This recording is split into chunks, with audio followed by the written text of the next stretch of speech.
A word.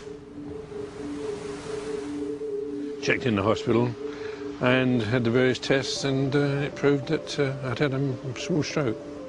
Come on over here. Yep. If you'd like to sit up on the bed. Terry's case fascinated scientists at University College in London. So if you just want to lie back down. Okay, look here.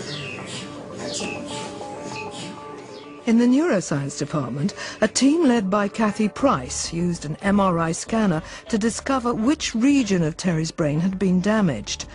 They hoped it would help to pinpoint the parts of the brain normally involved in reading. You can see it here, so we've got 3 angles of the brain here. Where this blue crosses here, there's a big black mark. So this area of his brain has been damaged, and you can see if you look on the other side, in his right hemisphere, this is what it should look like. And so what is the effect of that? He's seeing it as a child would see a word. They can see the word, they can see that the letters are there, but it doesn't make any sense to them. So it seems what's happened with Terry is that he can see the word, but he can't take that visual information forward. It's been disconnected. Is this then the brain's reading centre? To find out, Kathy sought out other people who had developed reading problems after a stroke. Careful observation showed that their difficulties were intriguingly varied. A patient might look at the word yacht and say ship. So there's no connection between the visual in the word yacht and the word ship. And then there are other patients still who have a different strategy. They'll look at the word yacht and they'll go yacht, yacht, and they won't ever guess that it's yacht. And for them, they are successfully trying to sound things out, but they're never getting to what the meaning of the word is. When Kathy scanned the brains of these stroke patients, each with a subtly different reading handicap, she discovered that many different bits of their brains had been damaged. This suggested that reading involves more than one small part. So a lot of areas of the brain are involved, and they're all integrating together to transform visual information into auditory information, into motor information, and into the meaning. And of course, when you read a word, and you can do so in a few hundred milliseconds, you have no idea how hard your brain is working. So there's no single reading centre, but a highly complex network, a cerebral internet. Kathy's work laid bare an intricate reading kit of parts. In tiny fractions of a second, the brain must decipher letters and connect them to sounds. Another part of the brain connects sounds and letters to meaning. Yet another stream of signals fires up parts of the brain that control the movement of our mouths and tongues, even when we're reading silently. If a single one of these connections is broken, as it is in Terry's brain, the system gets jammed. You may see letters but not a word, or read a word and not know what it means. And what is just as remarkable is that every part of our reading kit was originally designed to do something else. There are no areas of the brain that only respond to reading.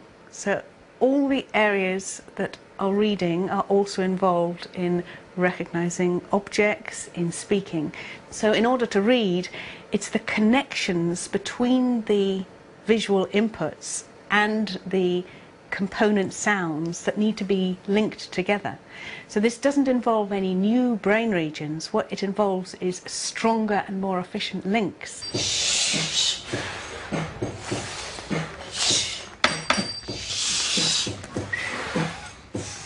So how do our brains grow these intricate reading circuits?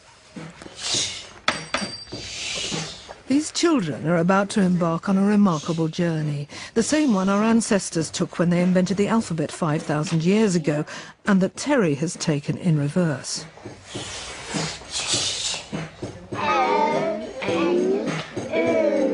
Let's hear it again. Their brains must learn how to break up a single word they can hear into tiny building blocks and then link those sounds to the letters they see on a page and finally put it all back together again.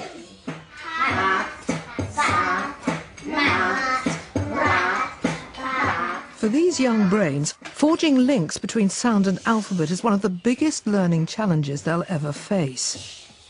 And for new readers, one language is particularly tricky. I think English is very tough to learn to be literate in.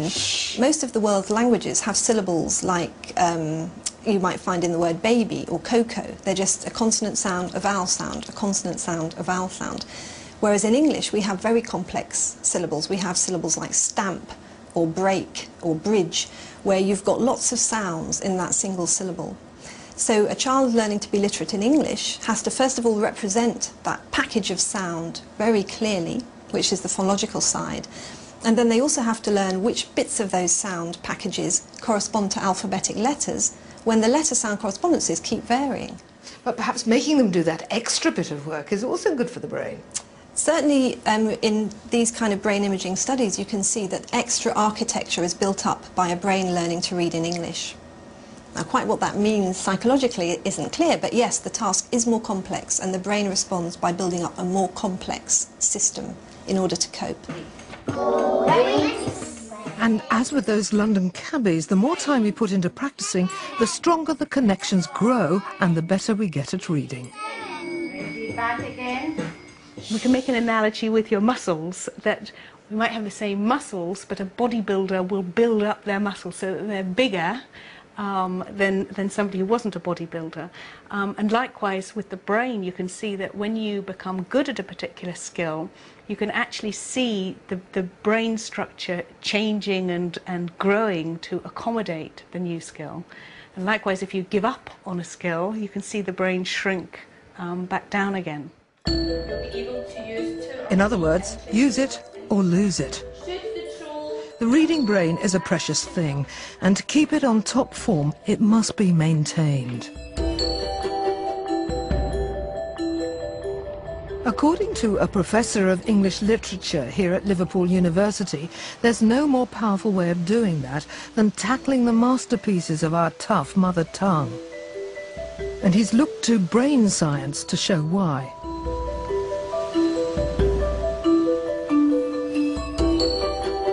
Phil Davis has taught generations of students how to read and understand Shakespeare, one of the most challenging and innovative writers in world literature. Phil became fascinated by what was sparked inside his brain when it encountered some of Shakespeare's most testing inventions.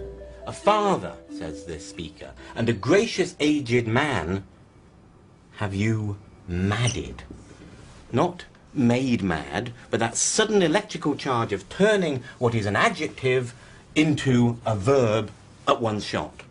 Or look at this one from Coriolanus. Coriolanus says, "This last old man, whom with a cracked heart I have sent to Rome, giving him no favours, loved me above the measure of a father, nay, godded me even." Now this time we've formed a verb not from an adjective, but from a noun. And I put it to you, that is more primal, more exciting, more electric than deified me, the Latinate, or made a god of me. This is sudden, compressed, electric. So, having felt these almost visceral effects Yeah. reading Shakespeare, Yes.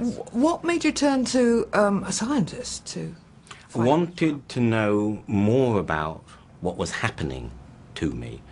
This is not unusual. In the play itself, in Lear, Lear grabs hold of his head. "O Lear, Lear, Lear, beat at this gate that let thy folly in and thy dear judgment out. O let me not be mad, not mad." So he's trying to get hold of his head, and I wanted, as I think we all do, to get hold of, to grasp what was going on inside.